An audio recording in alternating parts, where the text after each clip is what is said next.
धनुष्यबाण आणि घड्याळ चिन्हावर 18 फेब्रुवारीपासून अंतिम सुनावणी आहे। सर्वोच्च न्यायालयामध्ये 18 फेब्रुवारीपासून अंतिम सुनावणी होणार आहे।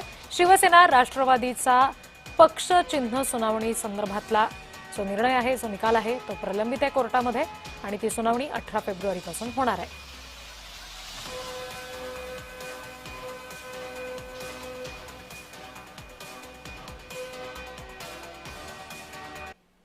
तर या सगळ्या संदर्भात आता काही राजकीय वर्तुळातल्या प्रतिक्रिया सुद्धा समोर येतात। न्यायालयाकडून कसलीही अपेक्षा नाही। सततच्या न्यायालयीन प्रक्रियेबाबत ठाकरे गट निराश आहे। राष्ट्रवादी मात्र खटला लढत राहणार असं म्हणतंय।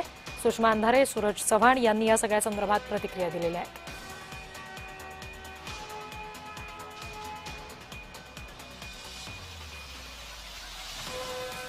मात्र आम्हाला जरा ते उद्या होणारी सुनावणी जर उद्याच झाली असती तर मात्र आम्हाला जरा ते पचायला जड गेलं असतं।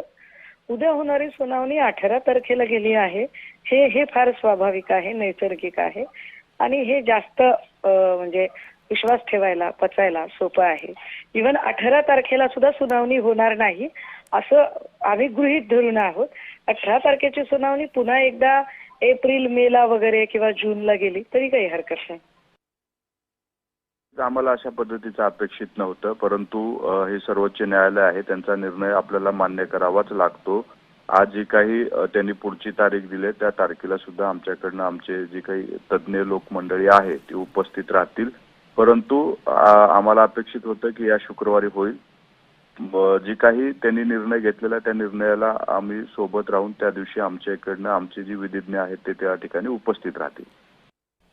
प्रतिनिधी जय पवार आपल्याशी जोडले गेले, त्यांच्याशी या संदर्भात बोलूया। जय, सुषमा अंधारेंनी जी प्रतिक्रिया दिलेली आहे त्याच्यावरून एकंदरीत ठाकरे गटामध्ये या सगळ्या संदर्भात बरीचशी निराशा दिसते आणि राष्ट्रवादीकडून मात्र आम्ही लढत राहणार, सुनावणीसाठी उपस्थित राहणार असं फार आशादायी चित्र त्यांच्याकडून दिसतंय।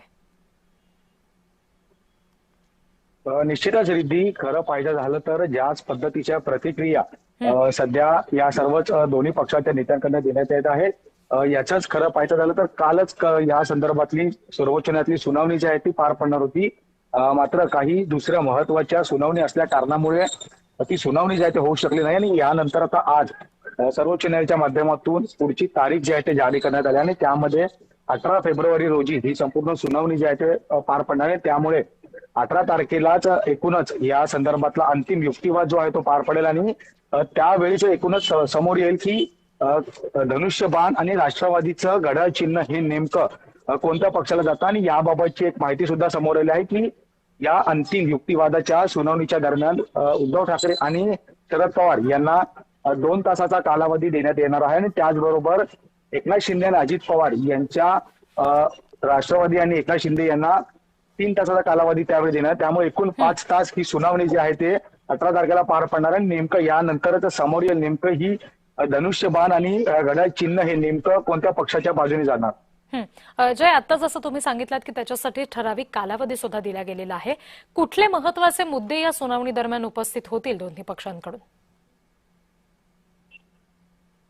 नक्कीच प्रामुख्याने सतत उद्धव ठाकरे असतील मग किंवा शरद पवार हे दोन्ही जे आहे ते आपल्या चिन्हाच्या बाबत जे आहे ते या लढाईमध्ये उतरल्याचं पाहायला मिळतं आणि सर्वोच्च न्यायालयाच्या माध्यमातून गेल्या अनेक सुनावण्या ज्या ते पार पडले, मात्र अनेक वेळा या सुनावण्या ज्या ते पुढे ढकलण्यात येण्यात असल्याचं पाहायला मिळतं आणि याच पद्धतीचं चित्र काल सुद्धा झालेलं पाहायला मिळालं। कालच खरं तर ही अंतिम सुनावणी अपेक्षित होती, मात्र काल सुद्धा काही कारणामुळे ही सुनावणी ज्या ते पार न पडली। त्यामुळे आता 18 तारखेला सर्वोच्च न्यायालय नेमक्या कोणत्या मुद्द्यावरती युक्तिवाद करतील हे पाहणं तितकं औत्सुक्य ठरणार आहे, कारण अनेक मुद्दे आहेत या सर्वच निकालाबाबतचे आणि ते सर्वच मुद्दे जे आहेत ते या 18 तारखेला जे आहेत ते 5 तासाच्या कालावधीमध्ये एकंदरीत सर्वोच्च न्यायालयामध्ये घडताना पाहायला मिळतील।